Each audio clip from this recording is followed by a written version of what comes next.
Hello, Year 3 and Year 4. Welcome back to English Lessons Live with me, Mr. Phillips. It's Monday. We're back in again with our writing lesson. You'll have noticed we're doing it the slightly different format again. The format we used last week for reading. It's just easier for me to film, and actually I get a bit more control over what I'm doing, and we can get through a tiny little bit more in less time, which is perfect. So we're going to have a little go this week at doing the writing lessons like this, okay, and see how it goes. See if it works. If it doesn't work, it doesn't matter, okay?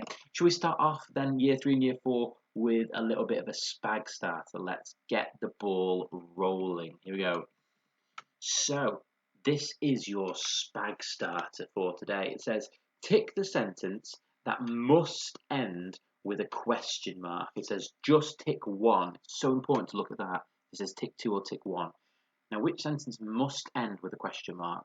I'm going to read them out loud for you so you can have a little listen. It says, the teacher asked them what they were doing. I wonder what time the next train arrives. Did she play tennis on your team last year? He asked if he could use my pen. Now, they are tricky because all of them are structured in a way that could be a question, but only one is an actual question. Okay? Can you tick one that you think needs to be a question mark at the end? What you can do is actually just write that sentence down. Write which of those sentences you think should end with a question mark. Pause the video there and have a little go at doing that for me now, okay?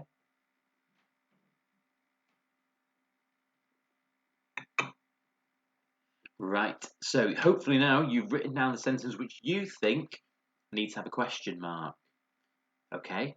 And the one that needs a question mark at the end of it is this one, the third one. That's the one that should have a question mark. Did she play tennis on your team last year? Because you're asking for information. Did she? Did she do this? Question mark.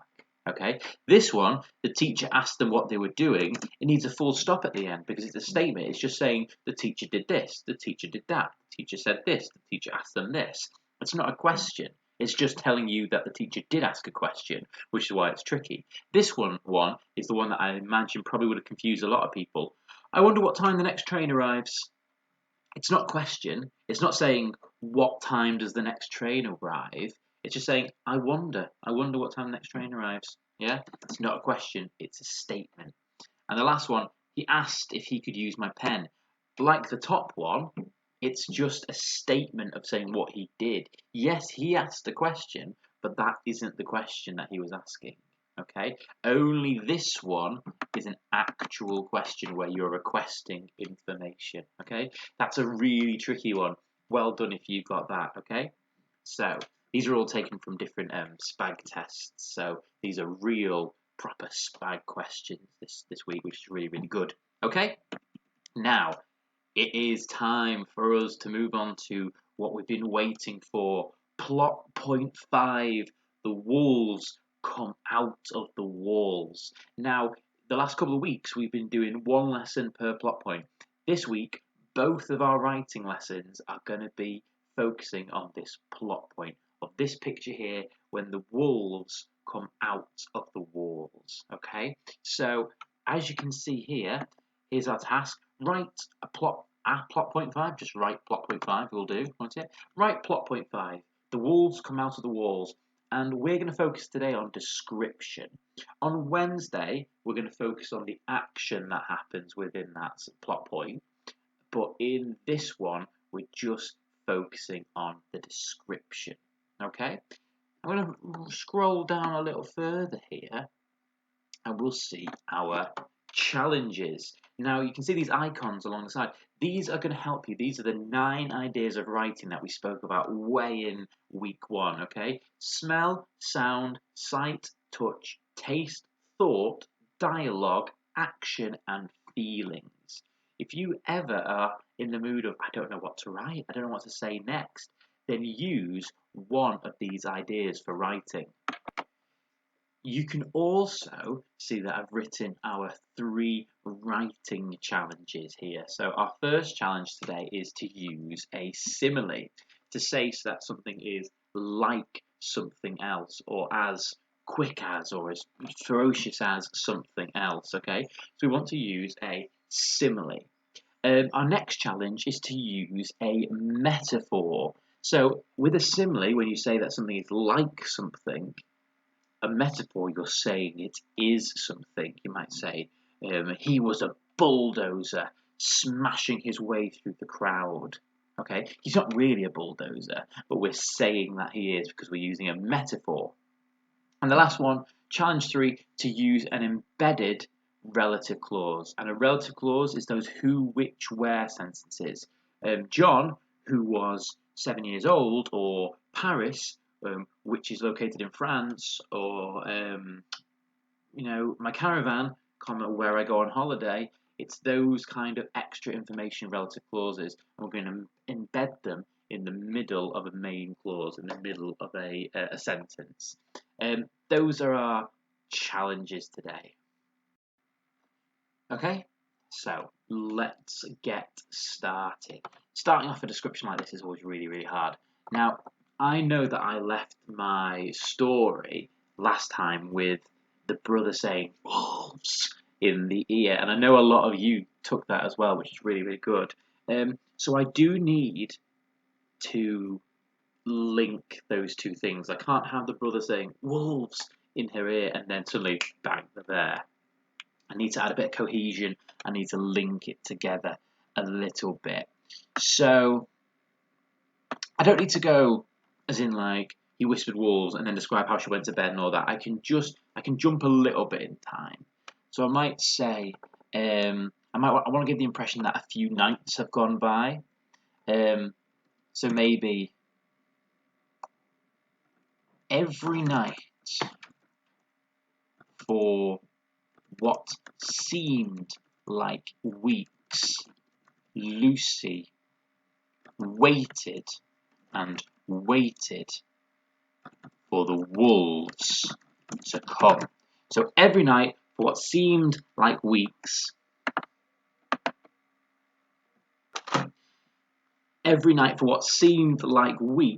Lucy waited and waited for the wolves to come. So that kind of links those paragraphs together. It kind of takes us from where we were at the end of paragraph 4 and kind of starts leading us to the point of where we need to be for paragraph 5.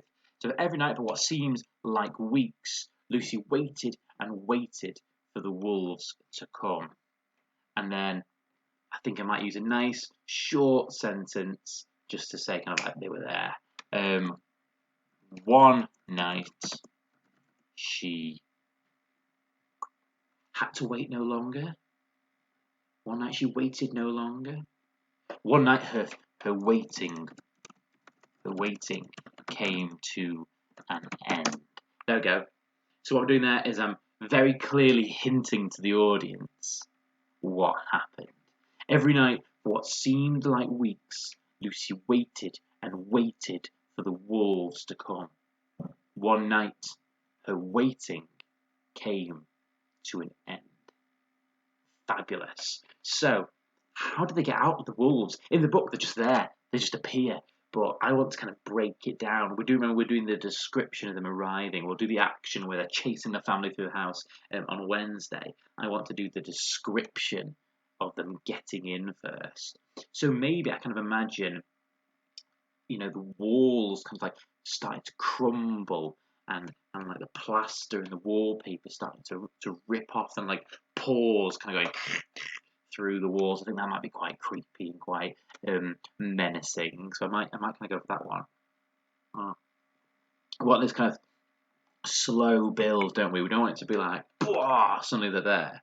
We want to kind of build up really, really slowly. Every night for what seemed like weeks, Lucy waited and waited for the wolves to come. One night, her waiting came to an end. I might even do this kind of like it started with this, and then grew to this, and then grew to this. So it started. Oh, here's a chance for a simile, possibly. It started with a single crack. Yeah, a single crack. What can we describe that as? It started with a single crack. Maybe because it kind of goes like a crack in a wall goes like. We could describe it a little bit like a lightning bolt cutting across the sky. That'd be good, wouldn't it? It started with a single crack. Just like a lightning bolt cutting across the sky. Now, here's where I need to make a decision. That, at the moment, doesn't make sense. Because just like a lightning bolt cutting across the sky is not a sentence by itself. So either what I need to do is I need to join it on there and to do, it started with a single crack, just like a lightning bolt cutting across the sky, or I like having that it starts with just a single crack as a small sentence at the beginning. So I could instead use this as an opener for my next sentence. It started with a single crack. Just like a lightning bolt cutting across the sky, it appeared in the wall. How can I compare the lightning cutting through the sky to the crack cutting through the wall, where it appeared suddenly, appeared in a flash. It maybe we could talk about the noise. Maybe talk about the fact that it was scary to her. Maybe I could say they're similar in this way, but different in this way, or like that. Just like a lightning bolt cutting across the sky, it appeared in the wall almost instantly. However, unlike a lightning bolt, that's really interesting. I've not done a similar like that before. We say, oh, it's like a lightning bolt because of this, but also it's not like a lightning bolt because of this. But we're doing this to build attention. Okay, if you did something like, oh, he looked like a mountain because of this, but also he didn't look like a mountain because he just didn't. That's rubbish. But if we can use this for tension, so maybe we could say the fact that it's not like a lightning bolt because it was silent. Mind you, the lightning is silent. It's thunder that makes a noise. Just like the lightning bolt cutting across the sky, it appeared in the wall almost instantly. Yeah. I was going to say, however, unlike a lightning bolt, it appeared silently, but now I'm thinking about it. I don't want to do that. See, live editing. So you gotta be having this thought process, saying, is this what I want? I don't know. If it doesn't work, get rid of it. It started with a single crack. Just like a lightning bolt cutting across the sky, it appeared in the wall almost instantly. Now I want like the rubble to start kind of like crumbling down.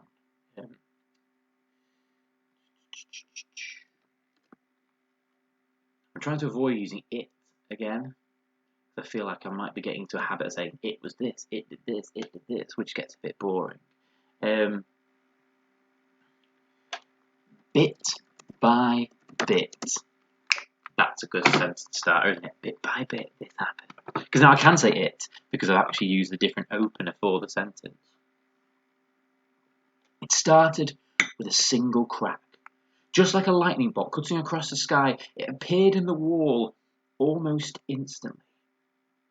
Bit by bit. The faded pink wallpaper. Now, I've said faded pink because you remember back to one of our very early sessions, we were talking about the paper and the wall being warped. We didn't build Lucy's bedroom into a particularly nice place to be, so I kind of want that to continue. Bit by bit, the faded pink walls of Lucy's bedroom, apostrophe there because it's the bedroom that belongs to Lucy, of Lucy's bedroom began to crumble away. Now, here's where I want to use a metaphor. So I've said, I could say it's like this, but this time I want to say it is this. Now, I'm thinking that a piece of figurative language to describe this, like the crumbling wall, could be like a waterfall. Do you know how like the water kind of like cascades down? I'm thinking that I might be able to describe that. So like if you imagine the wall just kind of crumbling down in like a waterfall kind of effect. I'm not going to say it's like a waterfall. I'm going to say it is a waterfall. So Bit by bit, the faded pink walls of Lucy's bedroom began to crumble away. The dirt and debris. Now, debris is like rubble and kind of bits of broken material. And it's spelt completely different how it sounds. It's spelt debris, but it's pronounced debris. The dirt and debris. I'm going to use that word I said a second ago, cascaded, and that's when it falls with quite a heavy weight. Cascade is to fall dramatically down. And we say water cascades over a waterfall. The dirt and debris cascaded to the floor. Full stop. I was going to put the metaphor there in a different sentence, but if I now put it was a waterfall, I'm going to have to say it's a waterfall of, and I actually used dirt and debris, which is really, really good. So actually, let's just put that there. So it was a waterfall, and that's what makes it a metaphor. I'm saying it was. I'm not saying it's like a waterfall. I'm saying it is a waterfall. It was a waterfall of dirt and debris, and then rather than saying cascaded, I'm going to say cascading to the floor. Perfect. I'm happy with that so far. I think I am. Let's read from the beginning. Every night for what seemed like weeks, Lucy waited and waited for the wolves to come. One night, her waiting came to an end. It started with a single crack. Just like a lightning bolt cutting across the sky, it appeared in the wall almost instantly. Bit by bit, the faded pink walls of Lucy's bedroom began to crumble away. It was a waterfall of dirt and debris cascading to the floor. Now, as I was reading that, I noticed I used wall here and I used wall here, and it made me stutter because it's a bit jumpy. It appeared in the wall almost instantly. Bit by bit, the faded pink walls,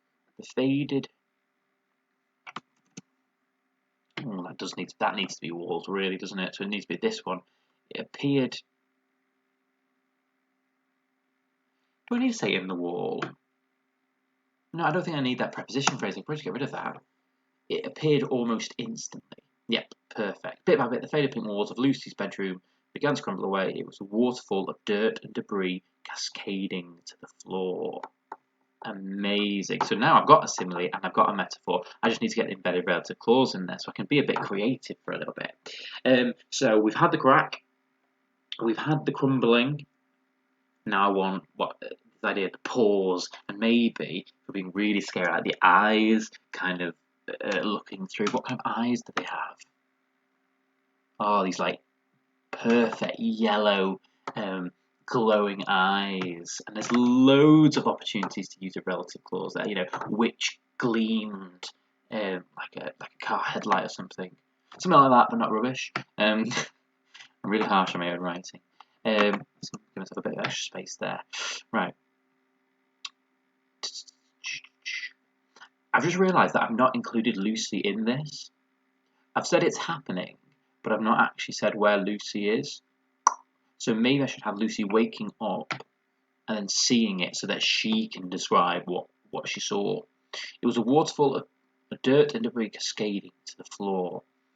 Thinking about my icons here, which one of these would wake her up? Well, it might be the noise, mightn't it? So I could do a sentence about noise. So maybe I could say the sound of the... what noise does debris make? The sound of the... they don't really clatter, does it? The sound of...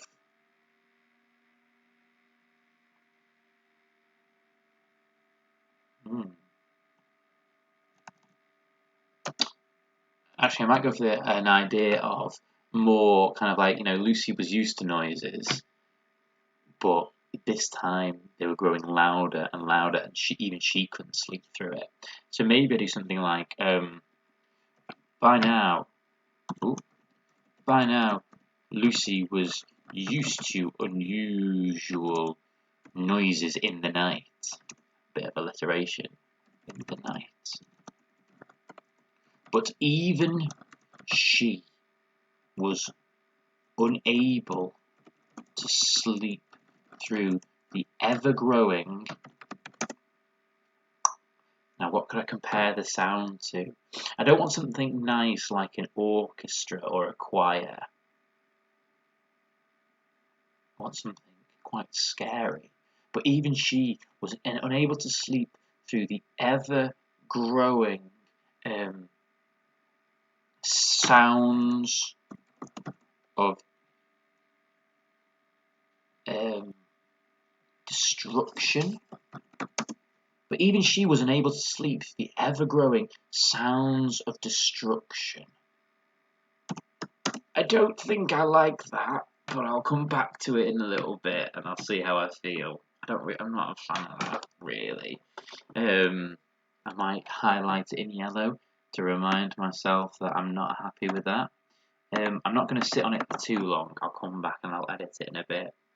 But even she wasn't able to sleep through the ever-growing sounds of destruction. Let's do an action sentence. She awoke with a start. Oh, I can have it just in time. She awoke with a start, just in time to catch a glimpse of a single, like beady. We use beady to describe eyes, don't we? Like an evil kind of like glaring eye. A single beady eye. Here I'm going to use my relative clause, I think, because I'm going to embed here a which clause, to tell us where it is, and then it'll work really nicely. It won't feel like it's kind of like just shoved in. She awoke with a start, just in time to catch a glimpse of a single beady eye, which was maybe a sickening dark yellow colour. Sickening dark yellow. She awoke with a start, just in time to catch a glimpse of a single beady eye, which was a sickening dark yellow, glaring through a gap in the wall. Okay, now I know I've used my relative clause correctly here, because if I got rid of it, my sentence would still make sense. She awoke with a start, just in time to catch a glimpse of a single beady eye glaring through a gap in the wall, and then I can put it back in as embedded extra information. It started with a single crack, just like a lightning bolt cutting across the sky. It appeared almost instantly. Bit by bit, the faded pink walls of Lucy's bedrooms began to crumble away. It was a waterfall of dirt and debris, cascading to the floor. By now, Lucy was used to unusual noises in the night, but even she was unable to sleep through the ever-growing sounds of destruction. She awoke with a start, just in time to catch a glimpse of a single beady eye, which was a sickening dark yellow, glaring through a gap in the wall. And then I want maybe two small sentences to describe maybe the pause, or maybe this is where it starts off with the night and then bash, they all smash out.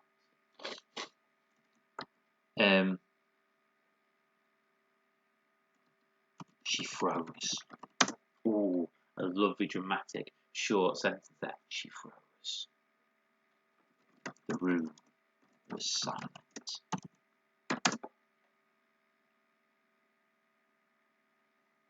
Then, just as Lucy had feared for all these nights, the wolves came out of the walls. Dun dun dun! There we go. That's quite dramatic, leading us into our next paragraph, isn't it? Because there's my description, because now I can go straight into the actual action of them chasing her around, okay? Let's put this paragraph with the rest of my writing. Okay, this is what I've got today.